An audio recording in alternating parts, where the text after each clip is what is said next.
절이 진행되죠. 그리고 12월 초부터 이제 아기 예수의 탄생을 기다리는 대림절이 시작됩니다.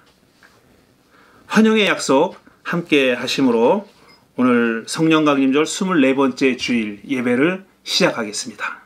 공동기도 드리는 시간입니다. 공동기도 함께 드리겠습니다.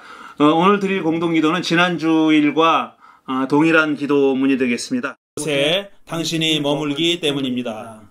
하나님께서 우리를 분노로 축복하시기를 빕니다. 모든 불의와 억압, 차별과 착취에 분노하겠습니다. 그러면 우리가 정의, 자유, 평화를 위해 일할 것입니다. 하나님께서 우리를 눈물로 축복하시기를 기도합니다. 굶주림과 전쟁의 고통에 시달리는 사람들을 위해 울겠습니다. 그래야 우리가 손을 뻗어 그들을 위로하고 그들의 고통을 기쁨으로 바꿀 수 있기 때문입니다. 하나님께서 우리를 어리석음으로 축복하시기를 기도합니다. 어리석지 않으면 세상을 바꿀 수 없다고 믿기 때문입니다. 그래야 다른 사람들이 할 수 없다고 믿는 일을 할 수 있고 정의와 자비를 실천할 수 있기 때문입니다. 이 세상에 계실 때 어리석고 불편하게 사시며 분노하고 눈물 흘리셨던 예수님 이름으로 기도드립니다. 아멘. 예, 기억할 우리 역사 순서입니다. 오늘 기억할 우리 역사의 인물은 언론인 리영희 선생님이십니다. 한양대학교에서 교편을 잡으셨고 또 대학 교수로서뿐 아니라 실제 현장에서 활동하는 언론인으로서 사실 모든 언론인들의 귀감이 되어야 할 분입니다. 그 누구보다 우리 한국 언론사에 커다란 흔적을, 족적을 남기신 그런 어른이시죠. 이 언론인 리영희 선생에 관한 짧은 영상을 감상하며 우리 역사를 기억하는 순서를 갖겠습니다. 아마 지금 50대 이상의 세대에게는 아주 기억에 많이 남는 그런 분일 겁니다. 저도 마찬가지고요. 이분으로부터 배운 것이 참 많습니다. 1980년대부터 많은 것을 배웠습니다. 지금 양력을 보니까 1974년도에 전환시대의 논리, 1977년도에 우상과 이성, 이 두 권의 책이 아마 70년대에 그 다음에 80년대 초까지 많은 사람들에게 큰 영향을 미친 그런 저서들이고, 또 편역서로 8억인과의 대화, 그 다음에 10억인의 나라, 중국에 관한 책들입니다. 당시에는 중국에 대해서 우리가 알 길이 없었죠. 그런데 이분이 이렇게 글을 쓰고 번역하고 책을 내는 바람에 중국에 대해서 조금이라도 그때는 중공이라고 불렀을 시절인데 중국에 대해서 조금이라도 알 수 있게 됐죠. 제가 제 서재를 뒤져보니까 그 양력을 보니까 많은 책들을 제가 접했던 책들인데 다 오래된 책들은 찾을 수가 없고 이거 하나 남아있네요. 지금 대화라고 이영희 선생 저작집 11권입니다. 한길사에서 전집을 냈는데 그중에 11번째 책으로서 그 임헌영 선생하고 대화한 책입니다.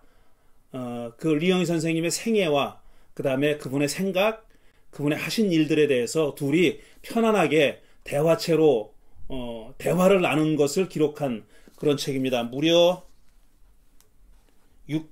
거의 700페이지 정도 되는 그런 큰 책인데 원하시는 분 빌려드리겠습니다. 보시기 원하시는 분은 저한테 말씀해 주시기 바라겠고요. 이렇게 지난주에 이어서 짧은 시간이지만 우리 역사, 기억해야 할 우리 역사, 그 다음에 역사적 인물들을 돌아보고 있습니다. 오늘은 리영희 선생님, 지난주에는 김남주 시인, 다음 주에는 동화작가 권정생 선생에 대해서 살펴보도록 하겠습니다.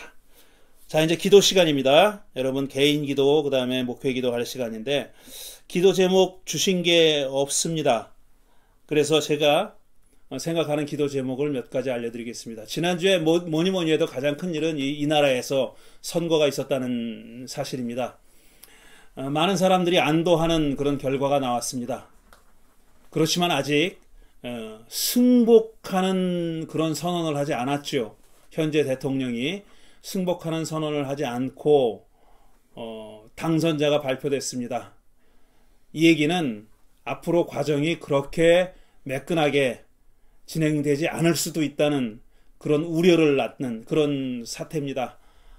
우리가 기도해야 할 제목이죠.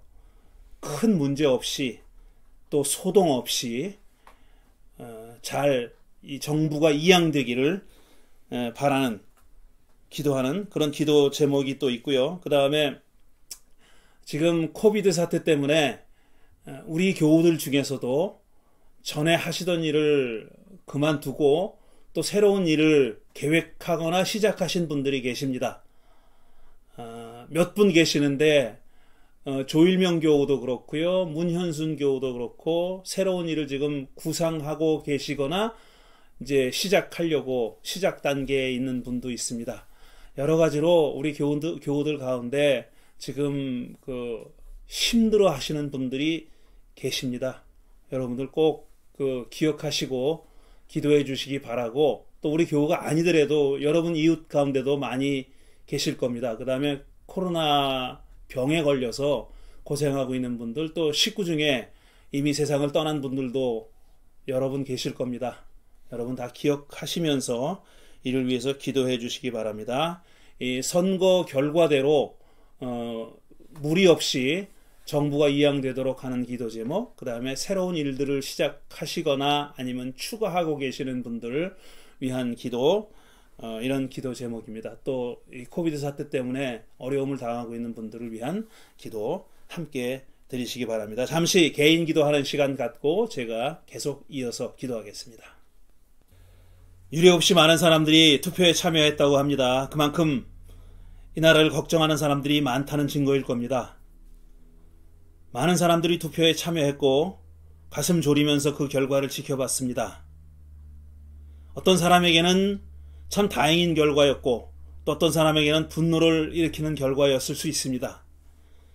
하지만 결과에서 드러났듯이 더 많은 사람들이 변화를 원했습니다. 지난 4년과는 다른 그런 미국이 되기를 바랬습니다. 그래서 당선자에게 표를 던졌겠지요. 늘 이런 상태, 이 상태에서는 패배를 자인하고 승복하고 축하하는 전화를 걸곤 했습니다. 하지만 지금 대통령은 그 일을 하지 않고 있습니다. 오히려 선거와 부정이라고 우기면서 법정으로 끌고 가겠다는 그런 의지를 굽히지 않고 있습니다. 그래서 걱정됩니다. 민주주의의 선봉이라고 믿진 않지만 그래도 오랫동안 민주주의를 해왔다고 자부하는 이 나라가 이런 터무니없는 짓을 하는 사람을 지난 4년 동안 백악관의 주인으로 만들었다는 것도 이해할 수 없지만 그 시대가 저물어가는 것도 부정하고 거부하겠다는 사람들이 또 그렇게 많은 것도 이해하기 힘듭니다. 그럴수록 새롭게 당선된 사람의 어깨에 큰 짐이 지어졌습니다. 하나님께서 함께해 주셔서 그의 의지가 아니라 우리 시민들의 의지가 또 하나님의 뜻이 관철되는 그런 시대가 열리게 축복해 주시기를 간절히 바랍니다. 또 우리가 기대를 거는 인물이 당선되는 그런 쾌거도 이루어냈습니다. 아직까지 관심을 받지 못했던 사람들, 유리천장이라고 해서 절대로 뚫지 못할 거라고 자포자기했던 사람들에게 희망이 되는 일이 벌어졌습니다. 그 일이 그냥 희망에 그치지 않고 실제로 전장을 뚫고 새로운 세계를 여는 그런 출발점이 되기를 간절히 바랍니다. 그 혼자의 일이 아니라 많은 사람들의 일이라는 것. 이민의 나라라고 하는 이 나라에 수많은 사람들이 그에게 기대를 걸고 희망하고 있다는 것을 늘 기억하게 해주시기를 간절히 기도합니다. 우리 교우들 가운데 새로운 일을 계획하고 시작한 교우들이 있습니다. 또 코비드 때문에 고통당하고 있는 교우들도 여러 명 함께 하고 있습니다. 하나님께서 그 모든 분들에게 함께 해주셔서 새로운 시작에 축복하시고 잘 계획해서 좋은 결과를 이끌어낼 수 있도록 해주시며 또 고된 몸을 이끌고 일하고 있는 모든 사람들에게, 모든 우리 사랑하는 향린교회 식구들에게 함께 해주시기를 바랍니다. 또 그들의 가족과 친지 가운데 슬픔을 당하고 어려움을 겪고 있는 사람들에게도 하나님께서 함께 해주셔서 위로해 주시고 용기와 희망을 북돋워 주시기를 간절히 기도드립니다. 또 우리 교회에 속해 있는 우리 아이들을 위해서 기도합니다. 벌써 10개월 동안 학교에도 가지 못하고 답답한 생활을 하고 있습니다. 마음대로 뛰놀고 뛰어다녀야 할 아이들이 집에 갇혀 있습니다. 그 마음을 하나님께서 위로해 주시기를 바랍니다. 그래도 틈틈이 바깥 생활을 할 수 있는 그런 기회 동안 하나님께서 허락해 주시기를 간절히 바랍니다. 코비드 사태를 맞이해서 우리가 이렇게 비대면 온라인 예배를 벌써 8달째 드리고 있습니다. 우리 교회를 지켜주시고 우리 교우들을 지켜주시기를 바랍니다. 이렇게 서로 얼굴을 대면하진 못하지만 우리가 마음과 마음이 연결되어 있음을 느끼고 깨닫는 그런 예배 시간이 되게 하시며 또 서로 자주 연락하진 못한다 할지라도 서로 기도하면서 얼굴을 떠올리고 또 어떤 삶을 살고 있는지 궁금해하고 또 안부를 묻고 하는 그런 따뜻한 교우들 간의 정을 나눌 수 있는 그런 향린 식구들이 다 되게 축복해 주시옵소서. 오늘 이 예배가 하나님께 온전히 기쁜 마음으로 드려지는 예배되고 또 마음의 소원을 간직하고 나온 모든 교우들이 하나님의 음성을 듣고 하나님의 따뜻한 숨결을 느끼고 예배가 마쳐지는 그런 은총 모두에게 허락해 주시옵소서. 감사드리며 예수님의 이름으로 기도드리옵나이다. 아멘. 오늘 성서 말씀은 지난주 말씀과 동일합니다. 지난주에 읽고 그 본문에 대해서 얘기하려다가 못했죠. 그래서 오늘도 전신영 전혜경교께서 지난주에 읽었던 성경 봉독 영상을 다시 한번 여러분께 보여드립니다. 신명기와 고린도전서 말씀입니다. 오늘의 말씀은 신명기 32장 17에서 21 그리고 28, 29장입니다. 절입니다. 너희는 하나님도 아닌 신들에게 제사를 드렸다. 너희가 알지 못하는 신들, 새롭게 나타난 새 신들, 너희 조상이 섬기지 않던 신들이라. 너희는 너희를 낳은 바위를 버리고 너희를 낳은 하나님을 잊었다. 주께서는 이것을 보시고 격분하셔서 당신의 자녀들과 인연을 끊으시고서 이렇게 말씀하신다. 그들에게 나의 얼굴을 숨기겠다. 그들이 아침에는 어떻게 되는지 두고 보겠다. 그들은 타락한 세대, 진실이라고는 털끝만도 없는 자들이다. 우상을 섬겨서 나를 격분시켰고 나 신이 아닌 것을 신이라고 섬겨서 나의 질투에 불을 붙였다. 그러니 이제 나도 내 백성이 아닌 딴 백성을 내 백성으로 삼아서 그들에게 질투심을 불을 붙이고 어리석은 민족을 내 백성으로 만들어 그들을 격분시키겠다. 이스라엘은 어리석은 백성, 깨닫지도 못하는 백성이다. 자기들이 왜 패배를 당하였는지를 깨달을 지혜라도 있었으면 좋으련만 그들의 종말이 어떻게 될지 깨닫기만이라도 했으면 좋으련만.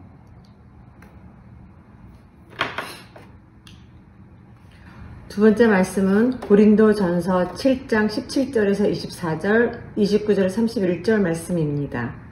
각 사람은 주께서 그에게 나누어 주신 대로 또 하나님께서 그를 부르신 대로 살아가십시오. 이것이 모든 교회에서 명하는 나의 지시입니다. 할례를 받은 몸으로 부르심을 받은 사람은 굳이 그 할례 받은 흔적을 지우려고 하지 마십시오. 할례를 받지 않은 처지에서 부르심을 받은 사람은 굳이 할례를 받으려고 하지 마십시오. 할례를 받은 것이나 안 받은 것이나 그것은 문제가 아니고 하나님의 계명을 지키는 것이 중요합니다. 각 사람은 부르심을 받은 그 때의 처지에 그대로 머물러 있으십시오. 당신은 노예로 있을 때에 부르심을 받았습니까? 그런 것에 마음 쓰지 마십시오. 그러나 자유로운 몸이 될 수 있는 기회가 있으면 어떻게 해서든지 그것을 이용하십시오. 주님 안에서 부르심을 받은 노예는 주님께 속한 자유인입니다. 그와 같이 자유인으로서 부르심을 받은 사람은 그리스도의 노예입니다. 여러분은 하나님께서 값을 치르고 사신 몸입니다. 여러분은 사람의 노예가 되지 마십시오. 형제자매 여러분은 각각 부르심을 받은 그때의 처지에 그대로 머물러 있으면서 하나님과 함께 계십시오. 형제자매 여러분, 내가 말하려는 것은 이것입니다. 때가 얼마 남지 않았으니 이제부터는 안에 있는 사람은 없는 사람처럼 하고 우는 사람은 울지 않는 사람처럼 하고 기쁜 사람은 기쁘지 않은 사람처럼 하고 무엇을 산 사람은 그것을 가지고 있지 않은 사람처럼 하고 세상을 이용하는 사람은 그렇게 하지 않은 사람처럼 하십시오. 이 세상의 모습은 사라져 버리기 때문입니다. 오늘은 새로운 세상에서 종교 기독교는 어떻게 달라져야 할까 시리즈 18번째 설교가 되겠습니다. 오늘 본문은 지난주에도 읽었지만 그에 대해서 한마디도 말하지 못했던 신명기 32장 17절 이하 그리고 고린도전서 7장 17절 이하의 말씀을 읽었습니다. 오늘 설교 제목은 없는 것처럼 아닌 것처럼. 이 설교 제목은 고린도전서 7장의 말씀에서 제가 가져온 것입니다. 신학은 인간학이다. Theology is anthropology. 아주 유명한 말입니다. 신학은 곧 인간학이다. 이 말을 처음 한 사람은 유명한 무신론자 루드비히 포이에르바하입니다. 이 포이에르바하가 이 말을 했을 때는 그렇게 신학은 인간학이라고 얘기했을 때는 그는 무신론자니까 신학이라는 건 사실 허구다 이겁니다. 신에 대해서 얘기하는 것은 모두 다 허구이고 의미 없는 일이고 사실은 그게 인간에 대해서 얘기하는 거다라는 거죠. 인간을 투사해서 인간의 어떤 희망과 열망을 투사해서 만들어낸 게 신이니까 신에 대해서 얘기한다는 것은 곧 인간에 대해서 얘기하는 거다. 신은 없고 존재하지 않고 오로지 인간에 대해서 얘기하는 거다라는 뜻으로 신학은 인간학이다라는 말을 썼습니다. Theology is anthropology. 그런데 이 말을 20세기 아주 유명한 신약 성서학자인 루돌프 볼트만도 그대로 갖다 썼어요. 신학은 인간학이다. Theology is anthropology. 근데 루돌프 볼트만이 이 말을 했을 때는 포이에르바하랑 의미가 달랐습니다. 당연히 다르죠. 포이에르바하는 무신론자고 그 다음에 볼트만은 신약 성서학자니까 의미가 다릅니다. 그러니까 볼트만이 그 말을 했을 때 의미는 뭐냐면은 신에 대해서 말하는 것은 곧 인간에 대해서 말하는 것이다. 그러니까 인간에 대해서 말하지 않고 신에 대해서 말할 수 없다. 반대로 신에 대해서 말하지 않고 인간에 대해서도 말할 수 없다는 겁니다. 그러니까 인간에 대한 모든 그 이야기, 모든 설명, 모든 학설은 신과 관련되어 있다는 얘기입니다. 신을 떼어놓고는 인간을 제대로 알 수 없다 이런 뜻입니다. 또 반대도 마찬가지죠.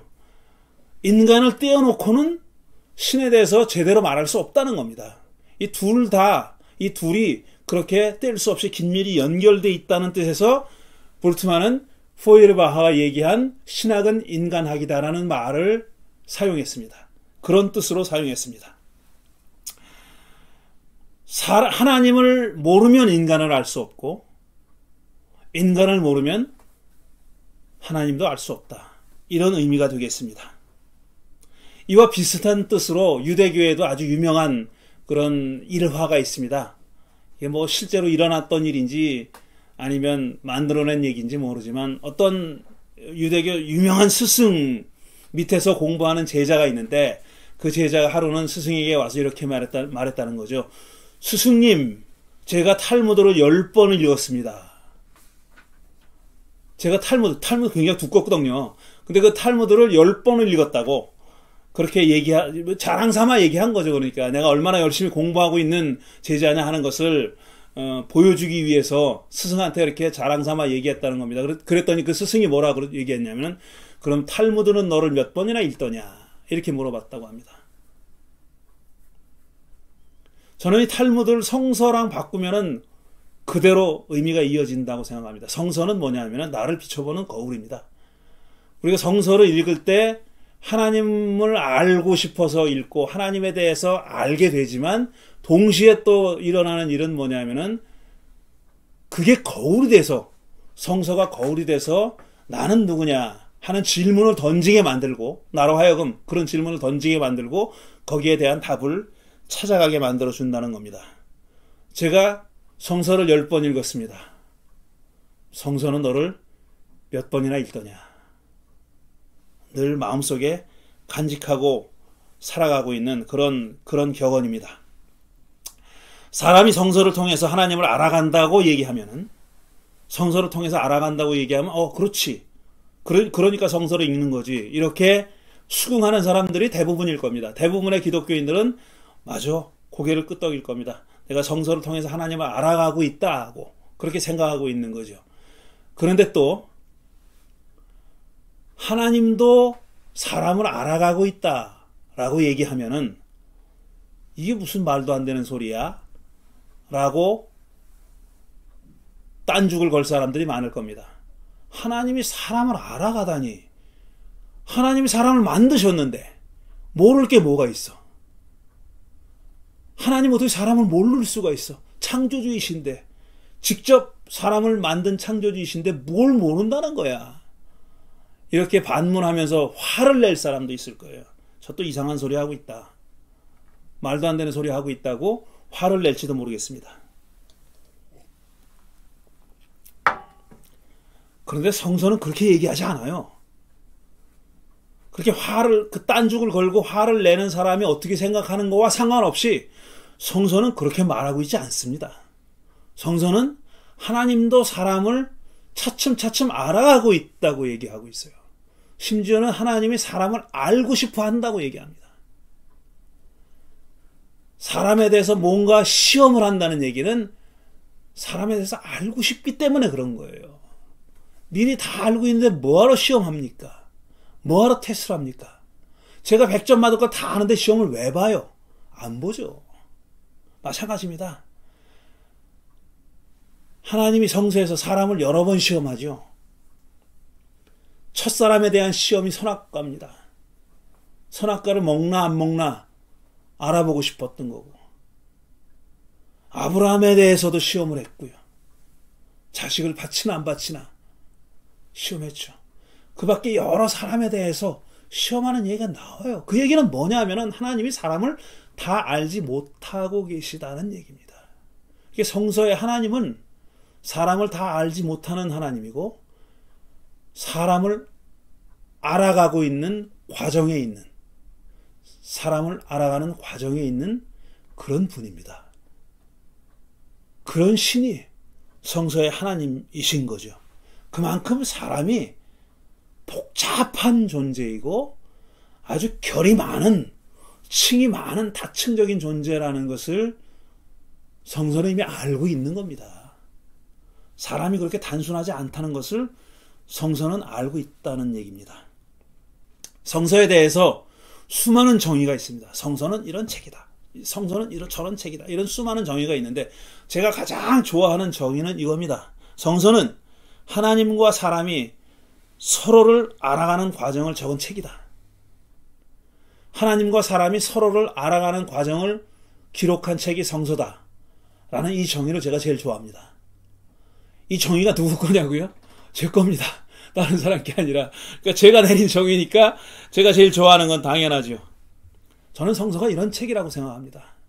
처음부터 다 알고 시작하는 게 아니라 차츰차츰 알아가는 긴 시간을 거쳐서, 긴 시간을 통해서 조금씩 알아가고 있는 이야기를 적은 책이 성서라는 얘기입니다. 이렇게 알아가는 과정이 늘 순탄하고 평탄하지만은 않았지요. 우여곡절이 많았습니다. 사람 사이의 관계가 그렇듯이 하나님과 사람 사이의 관계도 그렇게 우여곡절이 많았어요. 업앤다운이 많았어요. 어떤 때는 정말 신혼여행 간 신혼부부처럼 알콩달콩했던 그런 때도 있지만 당장이라도 이혼장에 도장이라도 찍을 것처럼 그렇게 갈라서고 서로 비난하고 비판하고 욕하고 그런 때도 있었습니다.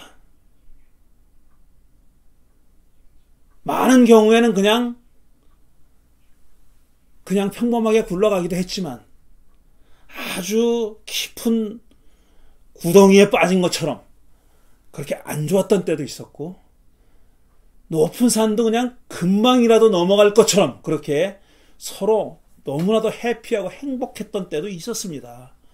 이게 사람과 사람의 관계가 그렇듯이 하나님과 사람의 관계도 그렇게 이어져 왔던 것이죠. 그러면서도 사람과 하나님의 관계는 그렇게 꾸역꾸역 그야말로 꾸역꾸역 이어져 온 겁니다. 아직까지 그렇게 이어지고 있고요. 위기를 넘기면서 이런저런 방식으로 넘기면서 그렇게 관계를 이어왔던 그런 것입니다. 제가 지난 주일에 드라마 아저씨, 나의 아저씨에 관한 얘기를 했죠.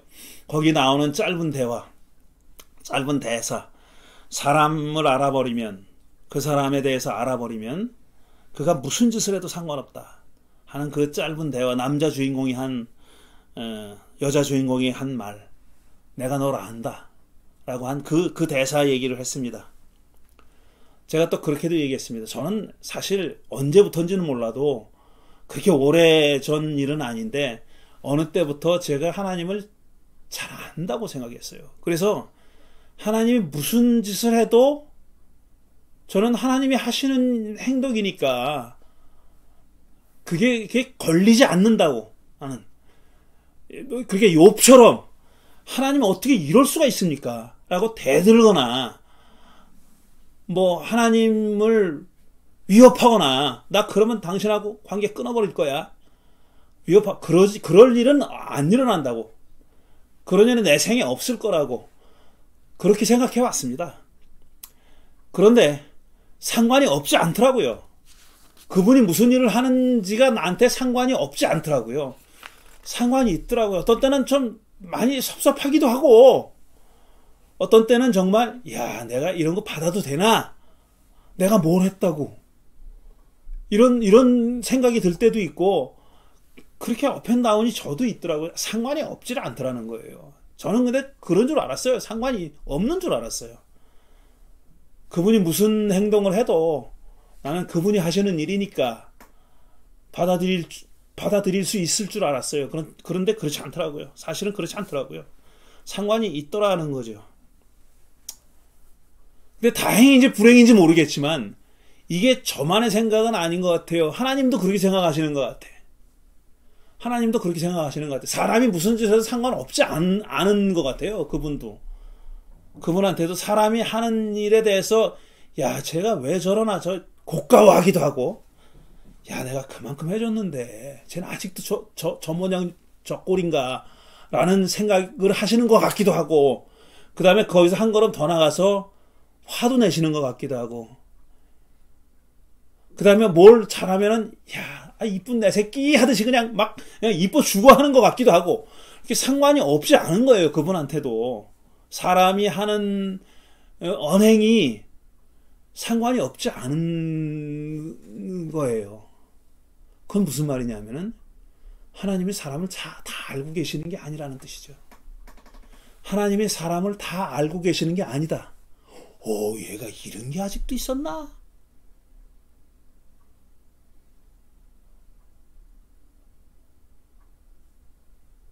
할까 말까 망설이는 얘기가 있어가지고 지금 잠깐 멈추고 있는 겁니다. 제가 결혼 30주년이에요. 올해 30주년 더 되신 분도 많아요. 그러니까 30주년 같은 거는 뭐 아직 애라고 말하실 분도 계시겠지만 30년 따져보니까 결혼하기 전하고 비슷하게 살았어요. 지금. 제가 그맘때쯤 결혼했거든요. 나이 한 31살인가 결혼했으니까. 같이 산 제 집 식구하고 아내랑 같이 산 세월이 30년인데 그럼 다 아느냐? 아니, 천만의 말씀입니다. 그럼 그 친구는 저를 다 아느냐? 그 만만의 콩떡입니다. 그게 안 되죠, 그렇게. 다 알 수가 없어요. 그렇게 상관이 있는 거예요. 상관이 없지 않은 거예요. 하나님과 사람도 그렇다는 얘기입니다. 지난주에 제가 또 이런 얘기도 했습니다. 이스라엘 사람들이 어떻게 그렇게 자기 종살이 하던 자기들을 해방시켜준 신의 계명을 그렇게 쉽게 범할 수가 있을까? 어떻게 이렇게 황금 송아지를 자기들 금부치를 다 도네이션 해가지고 황금 송아지를 만들어 놓고 그게 저 신이 우리를 에집트에서 해방시켜준 신이라고 절을 하면서 광란할 수 있었을까? 저는 그럴 수 있다고 얘기했어요. 그럴 수 있다고.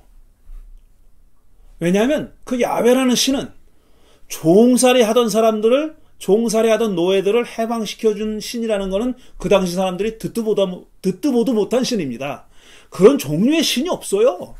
그건 그들의 머릿속에 들어있지 않은 개념입니다. 경험도 해본 적 없고 그런 신이 있으리라고 생각해본 적도 없고 상상해본 적이 없는 그런 종류의 신이에요. 근데 그런 신이 뚝 나타나서 어느 날 갑자기 모세라는 사람 앞세워가지고 나타나가지고 나 니들 다 해방시켜 줄 거야. 내 말대로 해. 그리고 해방됐어요. 실제로 됐어요. 근데 그렇다고 해서 불과 한 4개월 만에 그 신에 대한 신앙이 그들의 머릿속에 들어왔겠습니까? 그게 생활화될 수 있었겠어요? 저는 이해가 가요. 그 사람들이 그렇게 한 게 이해가 가요. 잘했다는 게 아니라 얼마든지 그럴 수 있는 그런 상황이었습니다. 그 사람들은. 그래서 저는 그래서 하나님이 그들을 멸절시키겠다고 하는 계획을 바꾼 거라고 생각해요.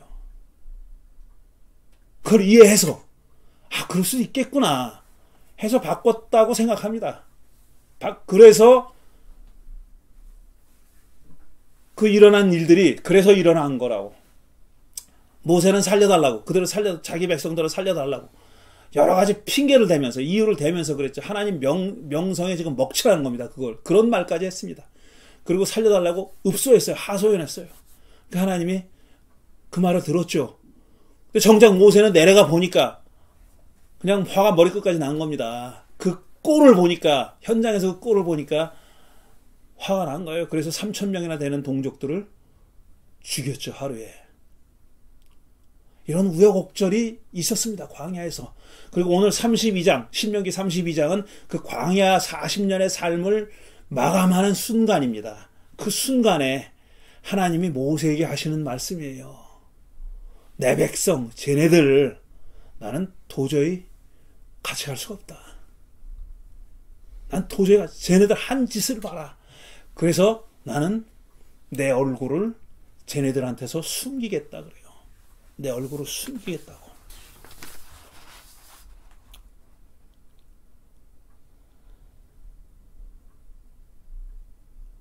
그들에게 나의 얼굴을 숨기겠다. 감추겠다. 아주 묘한 말입니다.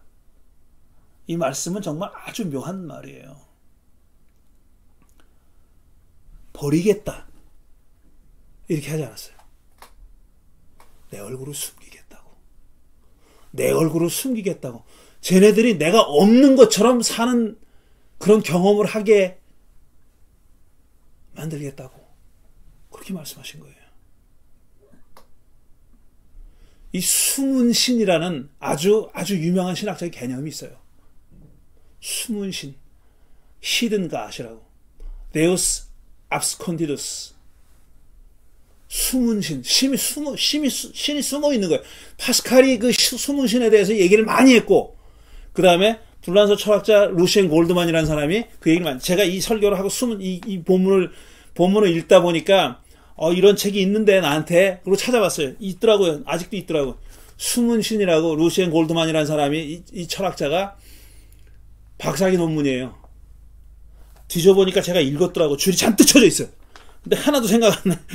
옛날에 읽어가지고 이거 활판 책입니다. 컴퓨터 조판도 아니고 활자 그 글자 심어가지고 찍은 그런 시대에 나온 책이에요. 뭐 읽어드릴 시간은 없고 읽어드릴 생각도 없는데 어쨌든 이 숨은 신이라는 게 서양 철학에서도 그다음에 서양 신학에서도 굉장히 중요한 주제이기도 합니다. 이게 비극적 세계관과 숨은 신은 관계가 있습니다. 그 얘기를 하고 있어요, 지금 하나님이. 근데 이분이 지금 하시는 얘기는 뭐냐면 내 얼굴을 숨기겠다는 거예요. 없는 것처럼 살도록 내버려 두겠다. 하지만 그 밑에 숨어 있는 얘기는 내가 쟤들을 버리는 건 아니다. 버리는 건 아니다라는 얘기를 하는 겁니다. 그러니까 아주 묘한 관계를 가지고 나가겠다고 하나님이 말씀하신 겁니다. 그런데 그 이후에 전개되는 역사를 보면은 하나님이 오랫동안 숨어 계시지 않았어요. 그러니까 저는 인간적인 표현하면 이게 하나님의 안달이 난 거예요. 계속 숨어 있지 못하는 그런 심정이셨던 겁니다. 그냥 마음으로는 한동안 숨어 있으려고 했는데 그걸 못한 거예요. 그걸 못하신 거예요. 당신을 어떤 식으로든지 드러내지 않으면 안 된다고 생각하셨던 겁니다. 또 한 번 변덕을 부리신 걸까요? 이게? 하나님이 이렇게 변덕쟁인가? 그렇게 생각할 게 아니죠. 하나님의 그 심정, 그 마음, 그걸 알아들이는 게 신앙이죠. 하나님을 알아들이자. 예언자들이 그렇게 얘기했을 때는 그 심정을 알아들이자는 거예요. 하나님의 어떤 앞으로 할 계획 이런 거 알아들이자는 게 아니라 하나님의 이 마음 속에서 지금 들끓고 있는 요동치고 있는 그 폭풍과 몰아치는 그런 풍랑이 있는 것 같은 그런 상태에 계신 하나님의 영혼을, 하나님의 마음을 알아들이자는 거죠. 근데 그 하나님이 당신의 마음이 너무 요동쳐가지고 숨어 계시질 못했던 겁니다. 그리고 지금 하나님이 내 얼굴을 숨기겠다 하시고 나서 그 이후로 이방신을 알지도 못하는 신을 따라갔고 그런 얘기를 계속 하고 있잖아요. 지금 조금 아까 읽어드린 말씀에서. 물론 이 말씀은 이 신명기 32장 말씀은 사실 지금 광야 생활을 끝내고 약속의 땅으로 들어가는 시점에 있었던 상황을 반영하고 있는 말씀은 아닙니다. 그 이후에 훨씬 후대인들이, 훨씬 이후 세대 사람들이 자기 조상들의 과거를 돌아보면서 그때 우리 조상들은 이런 갈림길에 놓여 있었고 이런 식으로 하나님과의 관계를 이어나갔다는 것을 회상한 거예요. 그 시점에, 그 역사적 시점에 있었던 사람들의 생각이라기보다는 훨씬 여러 세대 이후의 사람들이 과거를 기억하면서 반성해낸 그런 기록입니다. 그건 학문적으로 부인할 수 없는 사실이에요. 하지만 우리가 그렇게만 읽을 건 아니죠. 그 시대 사람이 돼가지고 그 시대에 내가 그 자리에 있었다면은 어떻게 했을까를 생각하면서 읽어야 되는 거죠. 어쨌든 하나님은 이런 식으로 계속 끈끈하게 관계를 이어나갔고, 그 다음에 하나님은 당신의 이 가슴 속에서 일어나는 요동, 풍랑, 동요, 흔들리는 터전, 이런 것들을 표현하신 겁니다. 알아달라고. 그걸 알아들이는 게 신앙이고, 이스라엘 사람들이 그렇게 많은 경우에 패역하고 배도하고 배신했던 사람들이 하나님과의 관계를 끊어질 듯 하면서 계속 이어갈 수 있었던 원동력은 뭐였냐면은 가끔 이렇게 하나님의 심정을 느끼고 깨달았기 때문이라고 저는 그렇게 생각합니다. 물론 이게 지속된 건 아니에요. 근데 한동안 지속됐죠. 그런 그 여력으로 관계를 계속 이어나갔던 겁니다.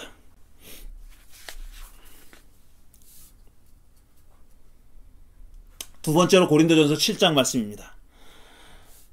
이 얘기는 길게 하지 않겠습니다. 바울이 이렇게 얘기했어요. 어떤 상황에 놓여 있든지 어떤 조건으로 살고 있든지 그걸 바꾸려고 하지 말아라 라고 얘기한 거다. 어떤 상황에서 당신들이 살아가고 있든지 어떤 조건을 달고 살고 있든지 그걸 바꾸려고 하지 말아라. 그 상황 그대로, 그 조건 그대로 살라고 얘기한 겁니다. 각 사람들은 주님께서 그들에게 나눠주신 그대로 그렇게 살라고, 그가 부름을 받았을 때 그대로 살아가라고 그렇게 말하고 있는 겁니다. 예를 몇 가지 들었다. 할례를 받았을 때, 할례를 받은 상태에서 부르심을 받았으면 그 할례 흔적을 지우려고 하지 말아라. 반대로 할례를 받지 않았으면 굳이 할례를 받으려고 하지 말아라. 이렇게 얘기합니다. 할례를 받은 사람들이 할례를 지우려고 하지 말아라는 말은 실제로 그 헬레니즘 사회에서 살던 유대인들이 이제 그리스 로마의 식민지를 살았잖아요. 근데 그 로마 시대 사람들은 벌거벗은 남자의 몸이 그게 아름다움이에요. 그게 예술이고 신에 대해서 제사를 드리거나 어떤 운동도 제사였거든요. 올림픽 같은 것도 제사인데 그런 거 할 때는 전부 다 벌거벗고 했습니다. 실오라기 하나 안 걸치고 그렇게 했어요. 그게 제사 행위예요. 일종의 신에게 바치는 제사 행위인데 이렇게 벌거벗게 되면은 유대인이라는 게 들통이 나는 거예요. 왜냐하면은 할례를 받았잖아요. 그들은. 그러니까 할례를 돌이키려고 시도하는 헬레니즘화된 유대인들이 많았어요. 젊은이들 가운데서는. 그다음에 부모가 자식한테 그렇게 시키기도 했고 태어났을 때 8일 만에 할례를 받아서 유대인이니까 그렇게 받았지만 나중에 그 세계에서 살다 보니까 그들의 세계에 살다 보니까 그게 부끄러운 겁니다. 그래서 그걸 돌이키려고 했던 시도들을 많이 했어요. 그 유대 당시에 유대인들의 기록에 많이 나오는 얘기입니다. 그 얘기를 하는 거예요. 그렇게 하지 말라고. 그 다음에 할례를 받지 않은 이방인들도 굳이 유대인이 돼서 할례를 받으려고 하지 말라고 그렇게 얘기합니다. 여기까지는 좋아요. 그런데 종들도 자유인이 되지 말려고 합니다. 그냥 종인 채로 살아가라고. 물론 어떤 큰 혜택이 떨어져가지고 자유인이 될 기회가 있으면 그걸 받으라고. 그걸 굳이 그걸 사양할 필요는 없지만 억지로 자유인이 되려고 하지 말아라. 그 말은 뭐냐, 반란하지 말아라 이런 뜻이에요. 스파르타쿠스가 되지 말아라. 반란하지 말아라 이런 뜻입니다. 저는 이 말이 이해하기가 쉽지가 않았어요. 종 노릇하면서 살아라. 지가 종이 안 돼봤으니까. 자기는 종이 아니니까 이렇게 얘기하는 거 아니야? 이런 무슨 그런 마음까지도 들었습니다. 그런데 바울이 이 대목에서 하는 얘기는 이거예요. 끝날이 다가왔으니까 굳이 그러지 말아라라는 거예요. 예수님이 재림할 때가 다가왔다는 겁니다. 자기가 눈 감기 전에 그 일이 일어날 거라고 믿었어요. 예수님이 재림하면은 그 다음에 역사의 종말이 이루어지고 끝장난다. 그때는 종이고 자유인이고 뭐가 없다. 남자고 여자고 뭐가 없다. 유대인이고 그리스인이고 뭐 그런 차별이 없어진다. 다 없어. 그런 건 다 무의미해지니까 그걸 굳이 바꾸려고 하지 말아라. 왜? 종말이 코앞에 있으니까. 이렇게 얘기한 겁니다. 그렇게 되면은 이 바울이 한 말이 이해가 돼요. 그걸 동의하든지 않든지는 사람들마다 다르겠지만, 그래서 그랬구나 하는 건 이해가 돼. 그걸 확실히 믿으면요. 그걸 확실히 믿으면 이해가 되는 거죠. 근데 우리는 어떠냐 하면은, 우리는 그렇게, 누가 그렇게 얘기한다고 믿지 않아요. 내일 모레 예수님이 다시 올 거야. 그러면 미친놈 그러지. 그걸 믿고 가진 재산 다 팔 사람이 어디 있어요. 그러나 많은 헐리우드 영화가 그렇게 만들었듯이 어떤 행성이 지구에 부딪힌다. 인륜에 부딪힌다. 그건 뭐 우리가 변경할 수 없는 일이다. 그런 일이 실제로 일어난다고 생각해 보세요. 그럼 어떻게 할까요? 직장에 출근하겠어요? 장사 열심히 하겠어요? 안 하죠, 당연히. 한 달 후에, 1년 후에 정말 바꿀 수 없는 멸망의 시간이 온다. 온 지구가 다 망한다. 뭐 피할 수도 없다. 그러면은 지금 우리가 하는 다 더덥죠. 우리가 하는 짓들이 다 더덥게 느껴지지 않아요. 아무것도 아닌 거죠. 바울은 그 얘기를 하고 있는 겁니다, 지금. 그렇게 믿었으니까. 근데 실상은 어떻게 됐어요? 아직까지 안 오셨잖아요. 저는 그래서 이렇게 생각하는 거예요. 예수님이 안 오셨지만, 그리고 앞으로 안 오실 수도 있지만, 삶의 태도는 바울처럼 했으면 좋겠다. 뭔가 좀 무소유로 살 수는 없어요. 우리가 아무것도 안 가지고 살 수는 없어요. 하지만 집착은 버릴 수 있잖아요. 집착은. 거기에 나를 갖다 바치는 짓은 안 할 수 있잖아요. 나를 바치면 그게 다 우상입니다. 하나님도 우상이 되는 거예요. 하나님 당신한테 다 바치라고 얘기하지 않아요. 절대로. 너로 살라 그러지. 너인 채로 살라 그러지. 나한테는 모든 걸 다 바쳐라 그러지 않습니다. 하나님은 당신이 우상이 되기 싫은 거예요. 우리가 뭘 바치면은 나를 전부 다 투신하면 그게 우상이에요. 그게 유형의 가치가 됐든 무형의 가치가 됐든 그게 우상입니다. 우리가 그거는 안 할 수 있지 않느냐 하는 겁니다. 제가 코로나 사태를 겪고 다들 어려워하시는데 이렇게 얘기하는 것이 안 맞는다고 생각하실지 모르지만 이거는 우리가 앞으로 코로나 이후의 시대를 살아가는 우리에겐 꼭 필요한 일이다. 저는 그렇게 생각합니다. 집착하지 말자. 있어도 없는 것처럼 좀 살자. 기여도 아닌 것처럼 좀 살자. 그렇게 하고 싶고 다들 그렇게 했으면 좋겠어요. 어느 누구처럼 돈에 그냥 막 집착해가지고 감옥 가서 17년 살지 말고 그렇게 하지 말고 그런 집착을 좀 버리지 않은 겁니다. 내가 주인에 대해서 내가 이용하더라도 개의 종이 되지는 말자. 제가 아주 오래전 얘기입니다. 저는 중고등학교 때도 성경을 그래도 열심히 읽는 편이었었고, 무슨 뜻인지 잘 몰라도 읽어야 된다 그러니까 읽었어요. 열심히 읽고, 신약 성경은 여러 번 읽고, 옛날 이 투 칼럼으로 되어 있는 성경 있잖아요. 개역 성경. 이렇게 상단도 있고, 세로 있고, 한문 있고, 이런 거, 그런 거 갖고 다녔거든요. 폼 잡느라고. 잘 읽지도 못하면서. 어떤 데 모르는 한문도 나오는데, 누가 이제 읽으라고 시키면 고민이죠. 그런 한문 나왔을 때. 제가 신약 성경은 어떤 구절은 왼쪽 페이지 상단에 있다. 이 정도는 알았었어요. 장절은 못 외워도 왼쪽 페이지 상단에 있다. 오른쪽 페이지 하단에 있다. 유명한 구절들. 이 정도는 알았었어요. 그 정도로 제가 성경을 열심히 읽는 축에 속하는 그런 학생이었었습니다. 신약 성경 많이 읽었죠. 고린도서 7장도 얼마나 많이 읽었겠어요. 여러 번 읽었죠. 그런데 이 구절을 제가 대학교 4학년 때 아까 예를 들은 포엘바하 얘기하면서 예를 들은 루돌프 불트만의 신약성서 신학이라는 책을 읽었을 때까지는 눈에 들어오지 않았어요. 고린도전서 7장의 말씀이 눈에 들어오지 않았어요. 아내가 있는 사람은 없는 것처럼 살아라. 뭘 가진 사람은 가지지 않은 것처럼 살아라. 그 말이 그냥 아무것도 아니었었어요. 그런데 그 신약성서 신학에서 불트만이 하는 소위 말해서 실존론적인 해석. 불트만은 이거거든요. 재림은 예수의 도래는, 그러니까 파루시아는 예수님이 다시 오신 거는 당신이 회심하는 그 순간에 일어난 거다. 이렇게 얘기해요. 그걸 시간의 끝에 가서 기다릴 필요 없다. 그건 네가 지금 메타노이아 했을 때, 회심했을 때, 네 삶의 방향을 바꿨을 때, 그때 예수님이 온 거다. 더 올 필요 없는 거고 하나님 나라가 그때 이루어진 거다. 이렇게 얘기합니다. 제가 그런 이해도 잘 못하는 그 책을 읽으면서 이 구절을 만났을 때 저는 정말 망치로 머리를 얻어맞은 것처럼 깜짝 놀랐습니다. 아닌 것처럼 사는 거로구나. 기독교인의 삶이라는 게 그런 거로구나. 내가 다 있는데 없는 것처럼 사는 거구나.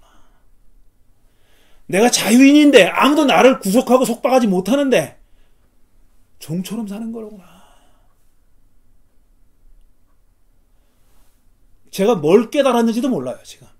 근데 그 대목을 읽을 때 저에게 엄청난 회심의 사건이 일어났다는 것만 기억합니다.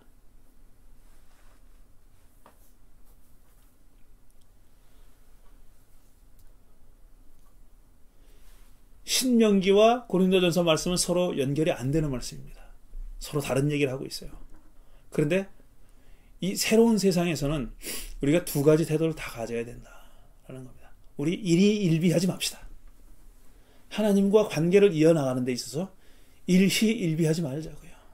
뭐 좋은 일이 나서 그냥 뛸 듯이 기뻐하고 하나님 감사합니다 뭐 헌금 드릴게 이 짓 하지 말고, 그 다음에 뭐 힘든 일이 일어났다고 해가지고 하나님 이럴 수 있습니까?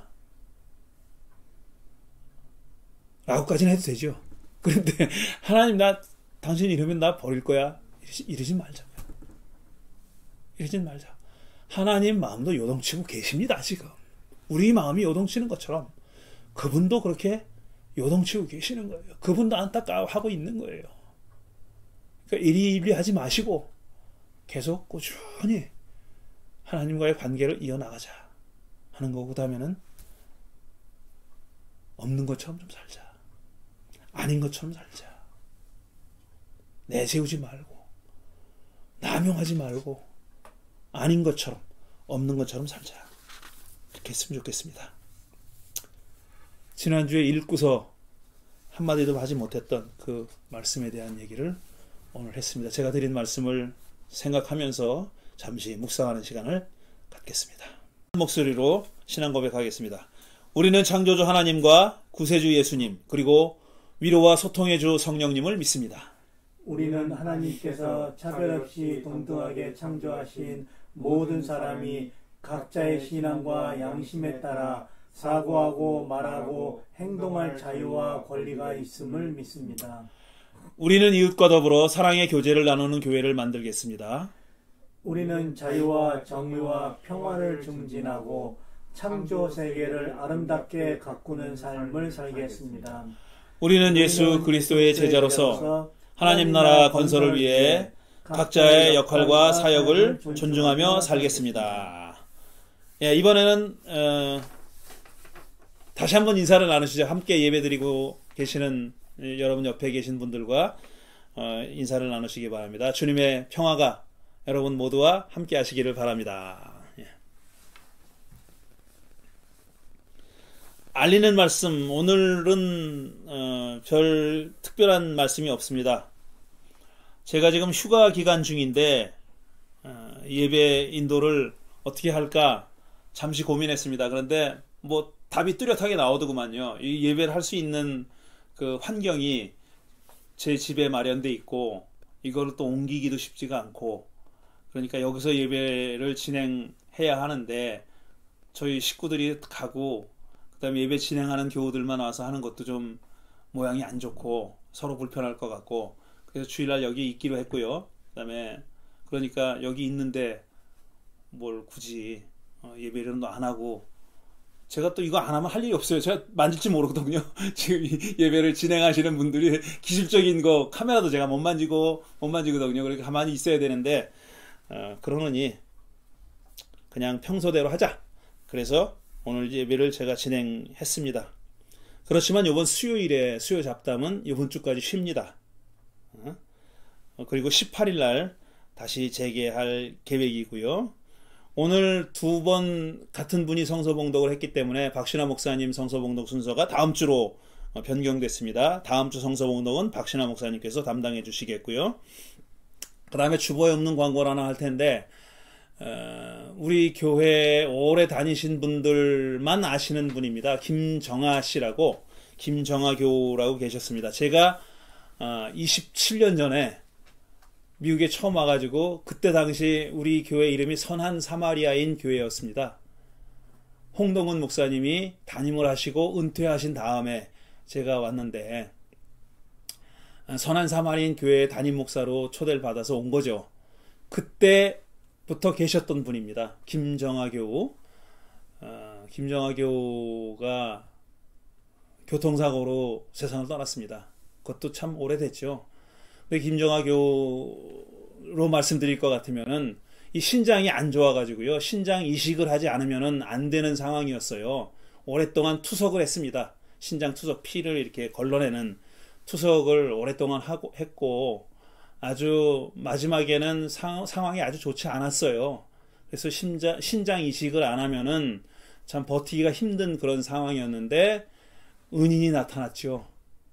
신장을 무슨 교통사고 나서 사망한 사람의 신장이 아니라 지금도 살아계시는 분이 내 신장 하나 쓰시오. 그래서 그분이 신장을 도네이션 했습니다. 그분이 누구냐면 우리 모임 때마다 와서 색소폰을 불어주시는 정선모 선생님입니다. NG 정교우의 남편이신 정선모 선생님이 그렇게 당신의 신장을 하나 주셨어요. 그런데 그 신장을 받고 한국 가서 사업도 하고 그랬죠. 그러다가 한 10년쯤 지난 다음에 교통사고 나서 돌아가시고 말았습니다. 그 어머니, 김정아 교우의 어머니께서 지난 주간에 돌아가셨고, 그래서 지난 화요일에 장례식을 했습니다. 제가 여기 있지 않았기 때문에 장례식에는 참석을 못했습니다. 아마 NG 교우께서 참석을 하셨을 겁니다. 그 어머니가 딸을 그렇게 참 우여곡절이 많았지 않습니까? 그 딸이 무용을 전공했었어요. 그런데 그 건강하던 딸이 그렇게 신장이 안 좋아가지고 어려운 상태에 있었고, 또 정말 구사일생으로 말할 수 있을 정도로 그렇게 신장을 기증받아서 소생해서 10년 동안 건강하게 살다가 불의의 교통사고로 세상을 떴으니 말이죠. 근데 그 어머님께서 풍파 많은 삶을 정리하고 하나님 품에 안기셨습니다. 가족들에게 하나님의 위로가 함께 하시기를 바라고, 우리 김정아 교우 모친께도 평안한 안식이 하나님께서 주어지기를 그렇게 기도합니다. 하나님으로부터 평안한 안식을 누리시기를 그렇게 기도합니다. 이상 광고 말씀드렸습니다. 이제 파송 축도로, 그 다음에 후주로 예배를 마치겠습니다. 세상으로 평안히 나아가십시오. 여러분 자유인으로 사십시오. 그리고 자유인이 아닌 것처럼 그렇게 삽시다. 나는 자유롭지만 자유롭지 않은 많은 사람들과 더불어 살아가는 그런 자유인으로 삽시다. 성령께서 여러분과 함께 하십니다. 성령의 능력 가운데서 늘 기뻐하십시오. 예수 그리스도의 은혜와 하나님의 사랑과 성령의 친교하심이 있는데 없는 것처럼, 가졌는데 가지지 않은 것처럼 살아갈 우리 향린의 모든 식구들과 함께 이 예배를 드린 모든 당신의 자녀들 위해 함께 하시기를 간절히 축원하옵나이다. 아멘.